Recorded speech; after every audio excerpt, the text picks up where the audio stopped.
So just as you said, women and men both have emotionality, but they express it differently. I've noticed women tend to be more indirect and coy when they talk. Is that again a same trait that's coming out differently? Biological. Very biological. Let the man make the move. Mm-hmm. I'll be the one testing, verifying. Let him do a lot of things. And that will allow me to gauge his depth, test his substance. Unless he does this and that, how will I know who he is? So I have to be still, and I'll have to let him make this move and that move. And through his movements, I will assess him. It's very biological.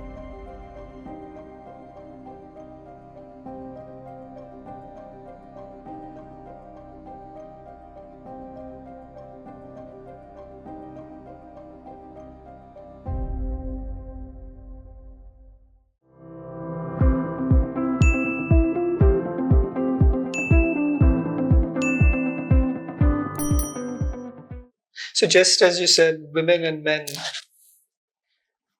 both have emotionality, but they express it differently. I've noticed women tend to be more indirect and coy when they talk. Is that again a same trait that's coming out differently? Biological. Very biological. Let the man make the move. Mm-hmm.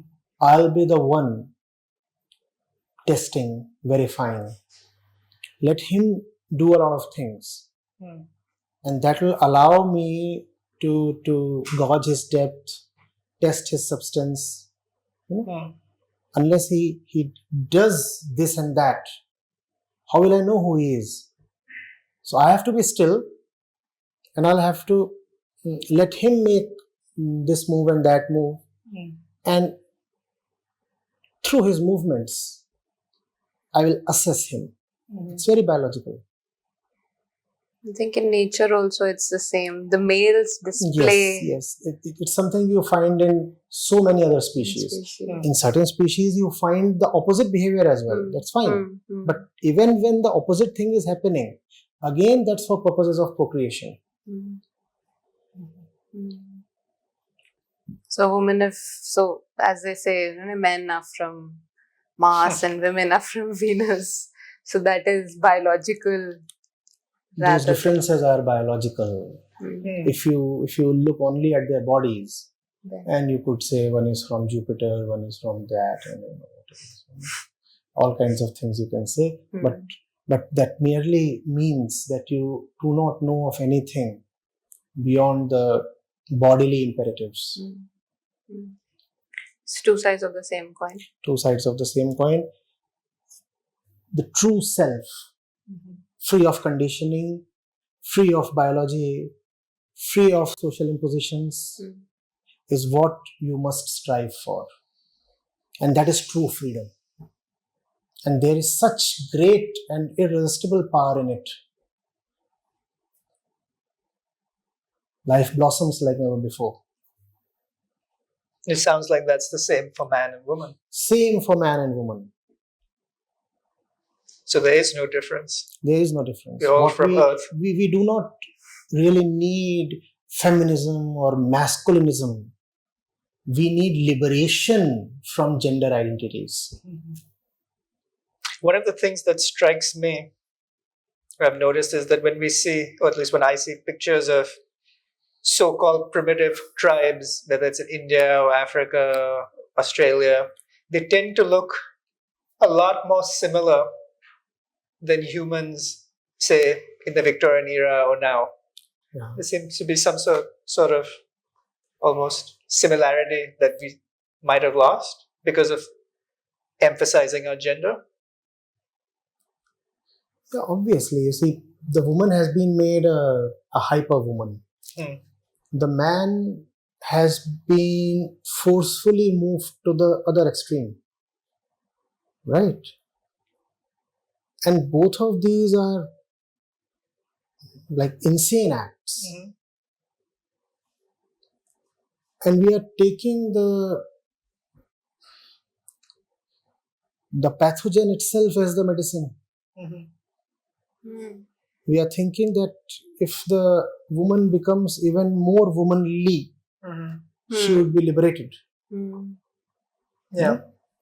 That won't happen. Actually, you see, there are differences, biological differences between the man and the woman. These are things of simple observation. But those differences are not that great that you call one from Mars and the other from Venus. Yeah. You rightly quoted the example of those tribes.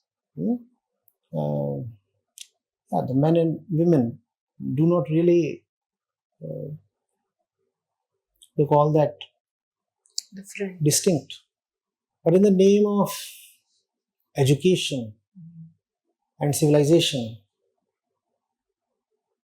we have just magnified our fundamental unease because we are not all right with ourselves, because we have that lingering dissatisfaction within. We want to fulfill it or quell it through the sexual route. And how do you get more satisfaction out of sex? By having a hyper woman to have sex with. An ordinary woman won't do. So you need a woman with extraordinary butts and breasts, an extraordinary skin glow, and an extraordinarily feminine voice. And that equally applies to the men folk as well. The man has to be a hyper man. So all the traits that distinguish the man from the woman have to be amplified. Yeah. And all the things that are common between the two have to be attenuated. And that has resulted in a very unseemly distortion. Both the genders have become even more anchored to their physical identity. The more you do that, the more you are in misery. Because really the body is not who you are. Yeah. By unnecessarily pegging down your consciousness to your body, you're only creating trouble for yourself.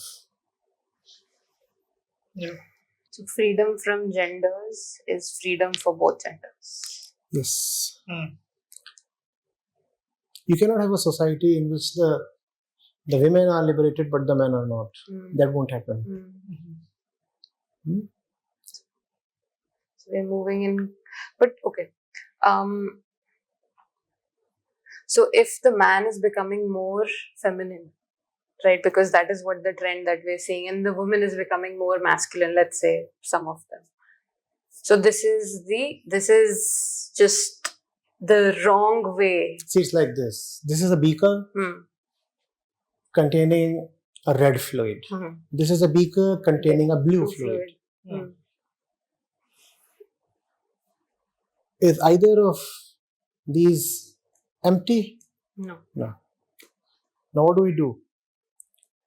We mix up the fluids in the two beakers, right? Now this is red and blue. Now this too is red and blue. Are either of these emptier than before? No. You get your answer? Yep. The red is the woman, the blue is the man. You make the woman, a man woman. Here is the man. You make the man a woman man. How does that help? Doesn't. The beakers are still not free of their primitive content. What is the beaker? The mind. What is the content?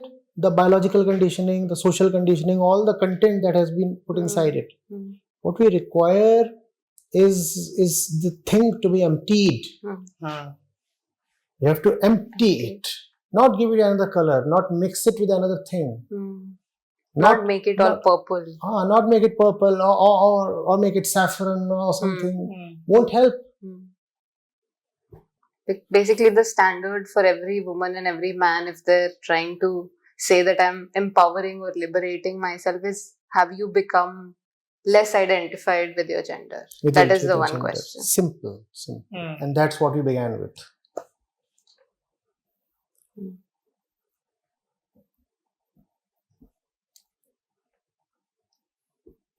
So don't adopt any more traits. You are already so full. You're already so Why must you adopt things from here and there?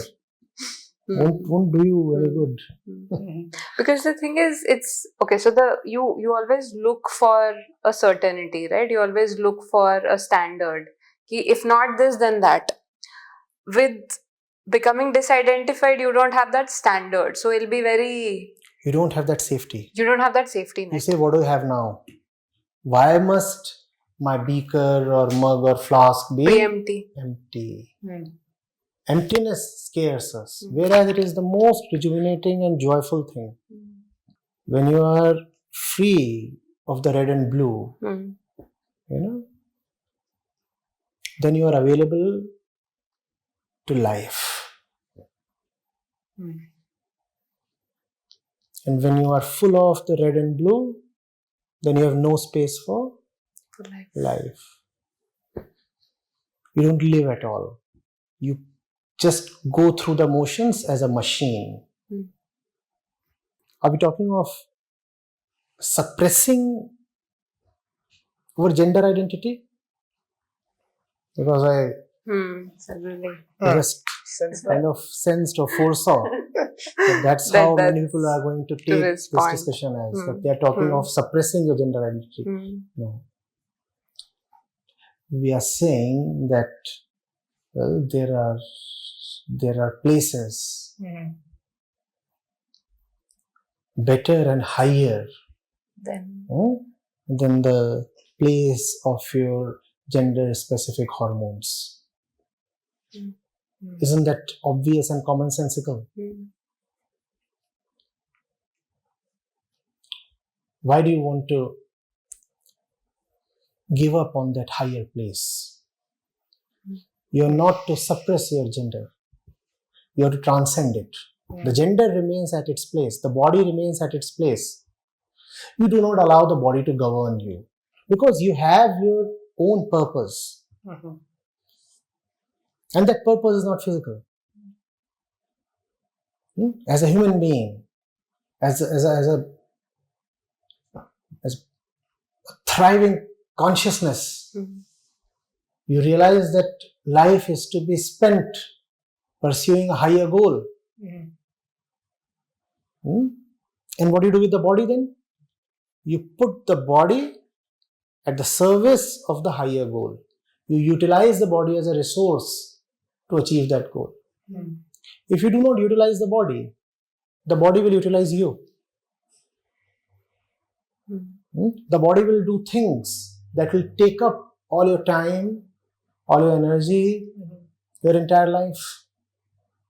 So, if you do not have a goal, then the body will take you through its goal. The body will provide you an alternate goal. The body has a default goal always ready for those who do not set a right goal for themselves. That's the punishment you get for unwise goal setting. You don't set a wise goal for yourself, and the body will happily fill in the space. Body will say, well, you have nothing else to do. Then so be my slave. Yeah, why not? Why not, Do as I say. And this higher goal is breaking your bondages, asking yourself. You see, you're a conscious being.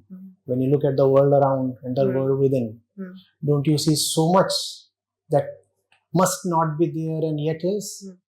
And don't you realize that there is so much that must be and yet is not? That's the higher goal. Don't keep it abstract.